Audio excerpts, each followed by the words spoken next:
नमस्कार भैया बहनों। आज की ऑनलाइन क्लास में आप सभी का स्वागत है, अभिनंदन है। पिछली कक्षा में हम पाठ पढ़ रहे थे दूसरा, जिसका नाम था दादी माँ।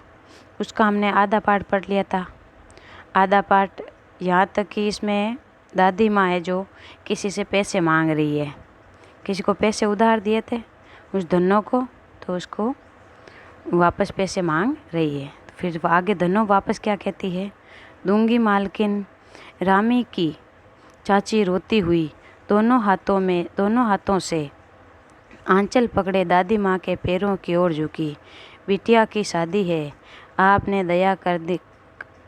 दया नहीं करेगी तो उस बेचारी का निस्तर कैसे होगा। हट हट, अभी नहा के आ रही हूँ। दादी माँ पीछे हट गई। जाने दो दादी, मैंने इस अप्रिय प्रसंग को हटाने की गरज से कहा। बेचारी गरीब है, दे देगी कभी। चला है समझाने। मैं चुपके से आंगन की ओर चला गया। कई दिन बीत गए, मैं इस प्रसंग को एकदम भूल सा गया।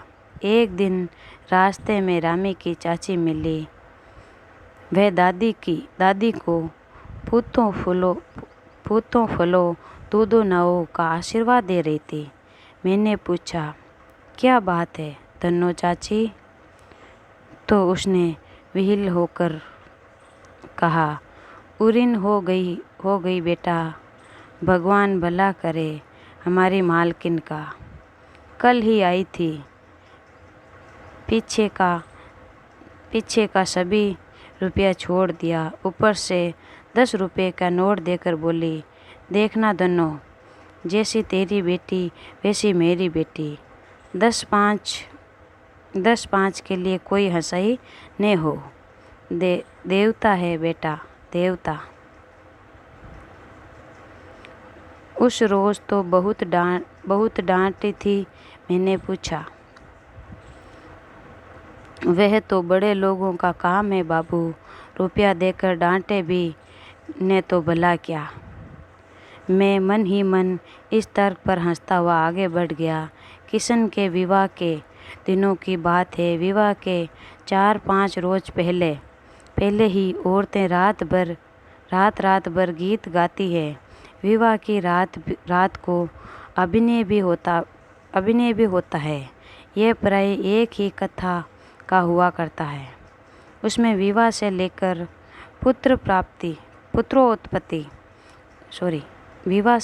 पुत्रोत्पत्ति तक के सभी दृश्य दिखाए जाते हैं। सभी पार्ट महिलाएं ही करती है। मैं बीमार होने के कारण बारात में न जा सका। मेरा भाई राघव दालाना में सो गया। वह भी बारात में जाने के बाद पहुंचा था। औरतों ने उस पर आपत्ति की। दादी माँ बिगड़ी। लड़के से क्या पर्दा, लड़के और ब्रह्मा का मन एक सा होता है। मुझे भी एक ही चारपाई पर चादर ओढ़ाकर दादी माँ ने चुपके से सुला दिया था। बड़ी हंसी आ रही थी। सोचा कहीं और से हंस दूं। भेद खुल जाए तो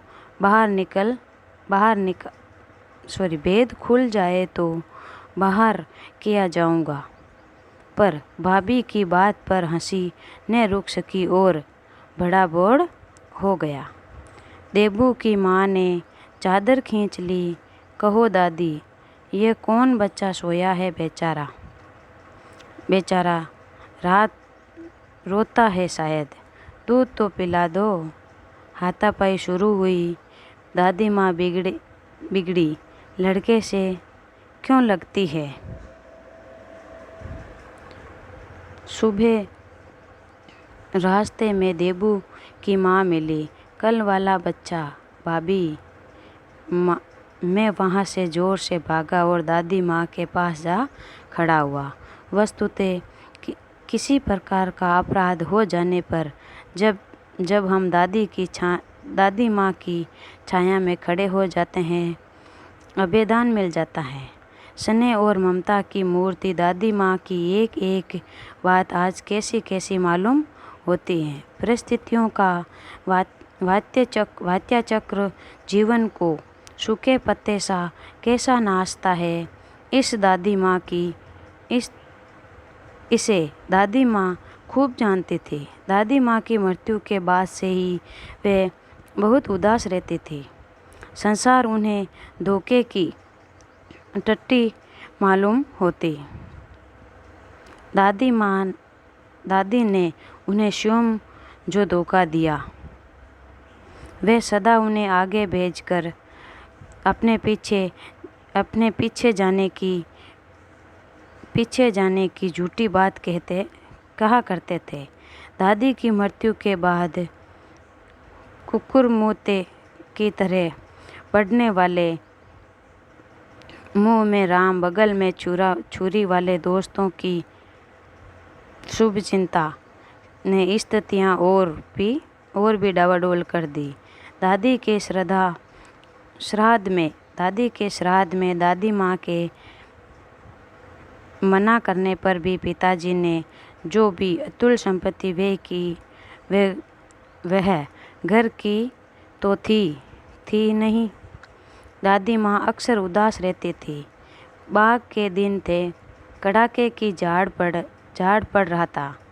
पछुआ का सन्नाटा और पाले की शीत हड्डियों में घुसी पड़ती।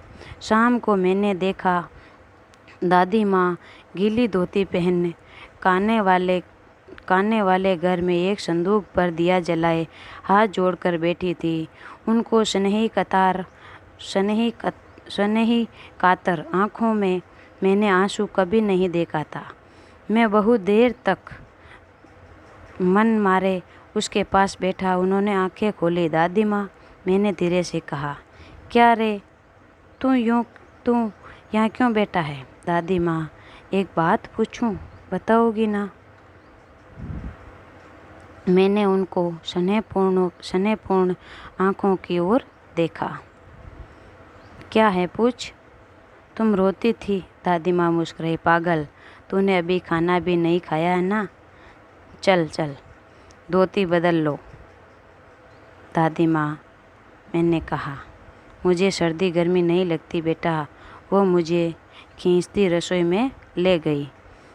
सुबह मैंने देखा चारपाई पर बैठे पिताजी और किशन भैया मन मारे कुछ सोच रहे थे। दूसरा चारा ही क्या था।